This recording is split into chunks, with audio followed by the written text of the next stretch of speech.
प्यारे बच्चों, ये कहानी इंडिया में रहने वाले एक छोटे से परिवार की है।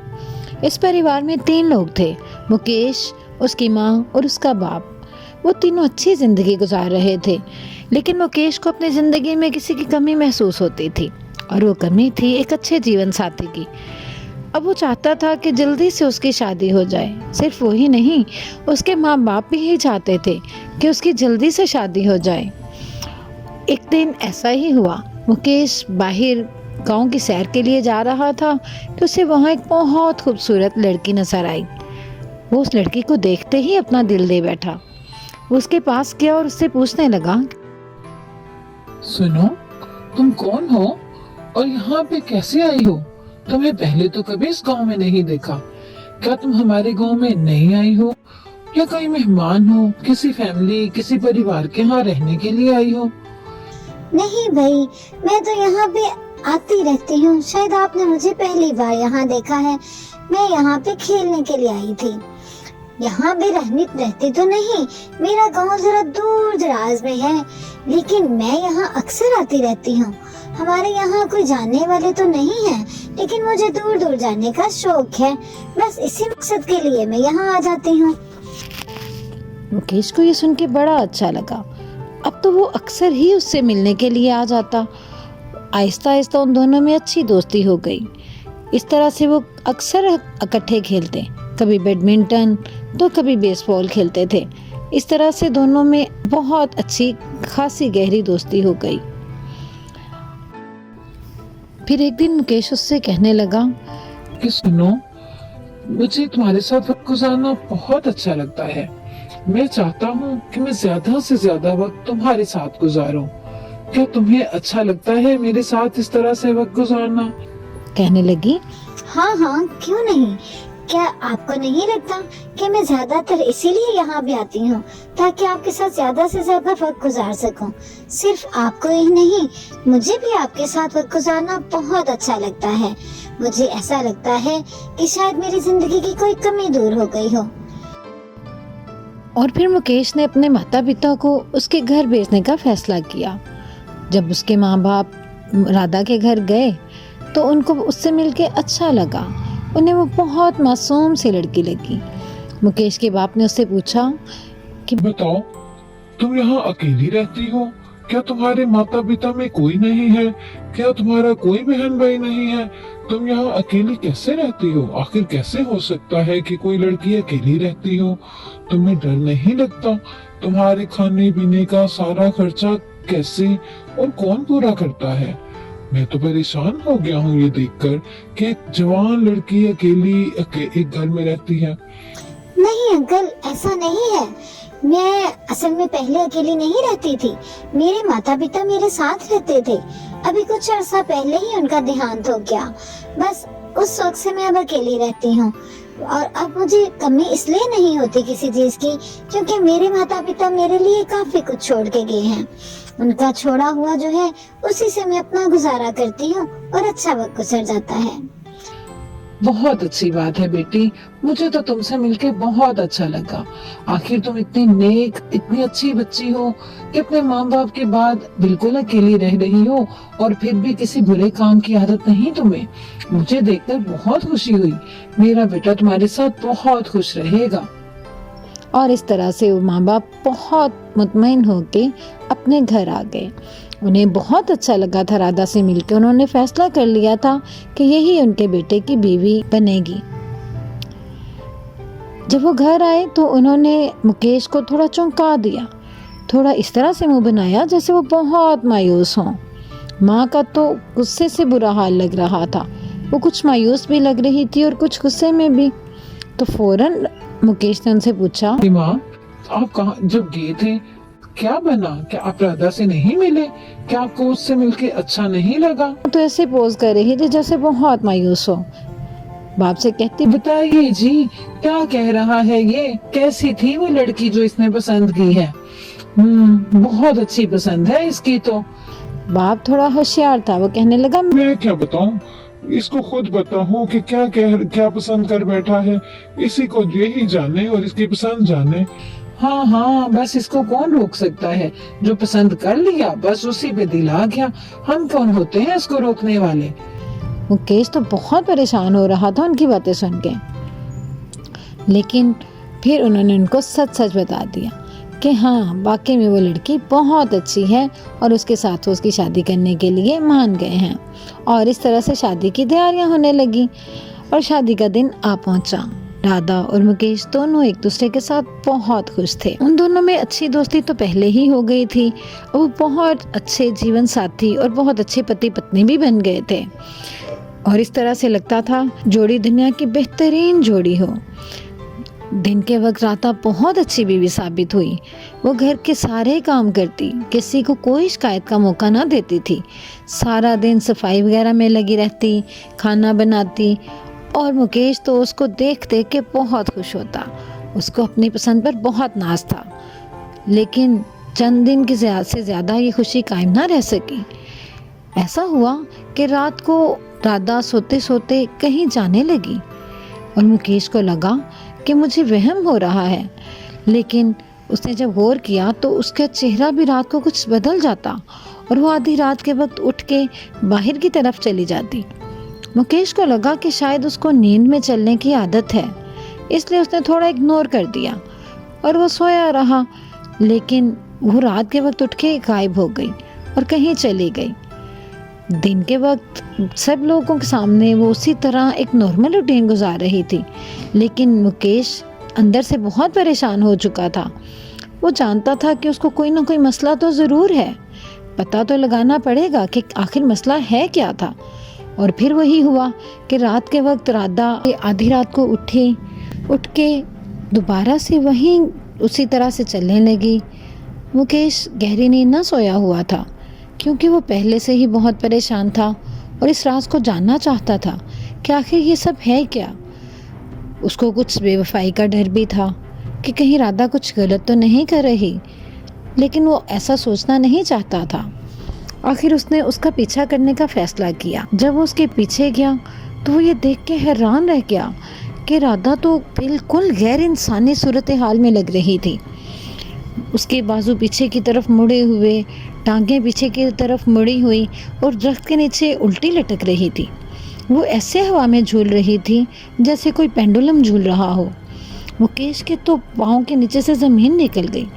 वो खौफ के मारे ना कुछ बोल पा रहा था और ना ही चल पा रहा था। वो ये सोच रहा था कि आखिर ये सब है क्या। वो ये जानना चाहता था कि आखिर राधा ऐसे क्यों कर रही है। क्या राधा के ऊपर कोई जादुई ताकत है। वो कुछ भी समझ नहीं पा रहा था। वो इतना परेशान था कि उसने कोई आवाज़ निकाले बगैर चुपचाप वापस आने में ही बेहतरी समझी। वो वापस आके लेट गया और उसी तरह से राधा भी दोबारा उसके साथ आके सो गई। वो उठता, बार बार उसको देखता। वो गहरी नींद नहीं सो पा रहा था। आखिर को वो परेशान था कि ये सब हो क्या रहा था। दिन के वक्त देखता तो राधा उसी तरह से काम करती नजर आती, सब कुछ ठीक लगता। उसने अपने माँ बाप को बताने का सोचा। वो उन्हें परेशान तो नहीं करना चाहता था, लेकिन मजबूरी थी। आखिर वो कब तक अकेला इस मसले से निमट सकता था। वो कभी सोचता कि माँ बाप को बता दे और कभी बिल्कुल चुप साध लेता। माँ बाप ने भी नोट किया कि वो कुछ परेशान था और उन्होंने उससे पूछा भी, तो उसने उनको सब कुछ बता दिया। और जब रात के वक्त राधा गायब हुई तो वो अपने माता पिता को लेके उसके पीछे गया। जब उन्होंने भी उसको जाके वहाँ देखा तो उसी तरह से आंखें उसकी सफ़ेद पड़ चुकी थी और दरख्त के नीचे वो उल्टी लटक रही थी। उसके माता पिता भी ये देख के बहुत परेशान हुए और बहुत डर गए। वो करीब जाके भी देखना नहीं चाहते थे कि आखिर ये सब हो क्या रहा है। वो ऐसे थे जैसे बिल्कुल बेबस और मुजस्समे बन के खड़े थे। काफ़ी देर तक खड़े वो देखते रहे। बस कुछ खौफनाक सी आवाज़ें आ रही थीं और राधा जैसे बहुत तकलीफ़ की हालत में दरख्त के नीचे उल्टी लटकी हुई थी। वो बहुत गौर से इस चीज़ को देख रहे थे। माँ ने तो थोड़ा सा करीब जाके देखने की कोशिश की तो उसको अंदाज़ा हुआ कि बिल्कुल गैर इंसानी सी सूरत हाल है। उसे कुछ खौफ सा महसूस हुआ। उसे ऐसा लगा कि जैसे उसका अपना बेटा भी खतरे में हो। उसने तो यही सोचा कि राधा से तो जान छुड़ा लेना ही बेहतर होगा, लेकिन अभी ये वक्त इन बातों का नहीं था। अभी तो वो यहाँ से चुपचाप जाना चाहते थे। क्योंकि वो राधा को कोई आवाज़ भी ना देना चाहते थे। बल्कि मुकेश ने उसको आवाज़ देने की कोशिश भी की। वो थोड़ा आगे गया तो उसके माँ बाप ने फ़ौरन उसको पीछे बुला लिया। वो घर में आए, बहुत परेशान बैठे थे कि आखिर इस मसले का हल क्या निकालें। उनको कुछ समझ नहीं आ रही थी कि आखिर इस मसले का हल हो क्या सकता है। वो चुपचाप बैठे, परेशान, एक दूसरे का मुंह देख रहे थे। वो काफ़ी देर तक सोचते रहे, क्या उनके साथ कोई धोखा हुआ है? क्या ये कोई चुड़ैल है जो उनके बेटे के ऊपर अपना असर करना चाहती है, या ये कोई जादुई ताकत है जिसने राधा के ऊपर कब्जा कर रखा है? वो किसी भी नतीजे पर ना पहुंच पा रहे थे। उन्हें कुछ समझ नहीं आ रही थी कि आखिर है क्या और इस मसले का हल निकाला कैसे जाए। वो ये भी जानते थे कि उनका बेटा अपनी बीवी से बहुत मोहब्बत करता है। उसको ये मशवरा भी नहीं देना चाहते थे कि तुम उससे जान छुड़ा लो। हालांकि दिल में तो उनके यही था कि ऐसी लड़की से तो जान छुड़ाना ही बेहतर है, लेकिन वो जानते थे कि उनका बेटा भी अपनी बीवी के बगैर ना रह सकता था। माँ बोली, बेटा, तुम्हें ही पता लगाना होगा कि ये सब क्या मामला है। मैं तो चाहूंगी कि तुम इसको छोड़ दो, लेकिन ये भी जानती हूँ कि तुम उससे बहुत मोहब्बत करते हो। इसलिए मैं चाहती हूँ कि सबसे पहले तुम असल सूरत हाल का पता लगाओ कि आखिर मसला है क्या। इस बच्ची को ऐसा क्या मसला है कि वो इस तरह से हो जाती है। हाँ माँ, मैं जरूर पता करूँगा। आखिर मैं भी जानना चाहता हूँ कि ये सब है क्या। मैं तो खुद बहुत परेशान हूँ। मैं उससे बहुत मोहब्बत करता हूँ। मैं उसके बगैर नहीं रह सकता। मैं चाहता हूँ कि वो ठीक हो जाए। हाँ हाँ बेटा, क्यों नहीं, हम सब यही चाहते हैं कि वो ठीक हो जाए और वापस तुम्हारे साथ बिल्कुल नॉर्मल इंसान बन के रहे। लेकिन उसके लिए ये पता लगाना जरूरी है कि वो इंसान है भी कि नहीं। पता चलाओगे तो ही कुछ होगा। तो फिर आखिर मुकेश ने राधा से बात करने की सोची। वो बैठा राधा का इंतज़ार कर रहा था और उसी के बारे में सोच रहा था कि जब राधा घर आई, वो बिल्कुल दंग रह गई कि मुकेश जैसे उसी से बात करने के लिए तैयार बैठा है। वो रुकी और उससे कहने लगी, खैरियत? आप कुछ सोच में डूबे हुए हैं, कुछ परेशान लग रहे हैं। क्या हुआ? क्या आप मेरा इंतजार कर रहे थे? कोई काम था? कोई काम था तो मुझे पहले बता दिया होता। मैं बस थोड़ा पड़ोस में ही गई थी, थोड़ा काम था। अब आप मुझे बता दीजिए, आपको क्या कहना है? मुकेश फौरन थोड़ा गुस्से से बोला, कि तुमने मुझसे धोखा दिया है। मुझे क्यों नहीं बताती कि आखिर मसला क्या है। तुम इंसान हो या कोई चुड़ैल हो, तुम्हें मुझे सब कुछ सच सच बताना पड़ेगा। तुमने मुझसे क्या छुपाया है और क्यों छुपाया है। तुम्हें मुझे सब कुछ सही सही एक साथ बताना होगा। राधा पहले तो बहुत परेशान हुई, लेकिन फिर उसने सच सच बता दिया। वो कहने लगी कि असल में मैं एक बदनसीब लड़की हूँ। मैं बहुत छोटी थी जब मेरे माता पिता का देहांत हो गया था और एक जादूगर ने मेरे ऊपर जादू कर दिया। उसके जादू के असर की वजह से मैं एक नॉर्मल इंसान ना रही, बल्कि बहुत खौफनाक हरकतें करने लगी, जिसकी वजह से मेरे बहन भाई भी मुझसे दूर हो गए। वो मुझे छोड़ के विदेश चले गए और मैं यहाँ अकेली रह गई। और होते होते मेरी ये आदत इतनी पुख्ता हो गई, उस जादूगर के जादू ने मेरे ऊपर बहुत ज्यादा असर कर दिया। इतना ज्यादा असर कर दिया कि अब मैं हर रोज रात को अपने इख्तियार में नहीं रहती। मुझे कुछ समझ नहीं आता कि मुझे क्या हो रहा है। कुछ जादुई सी ताकत है जो मुझे अपने वश में कर लेती है। मेरी आंखें, मेरा वजूद, मुझे कुछ समझ में नहीं आता। लेकिन ये जरूर पता है कि जब जादू खत्म होता है, मैं वापस सही भी हो जाती हूँ, तो मेरा जिस्म बहुत दर्द करता है।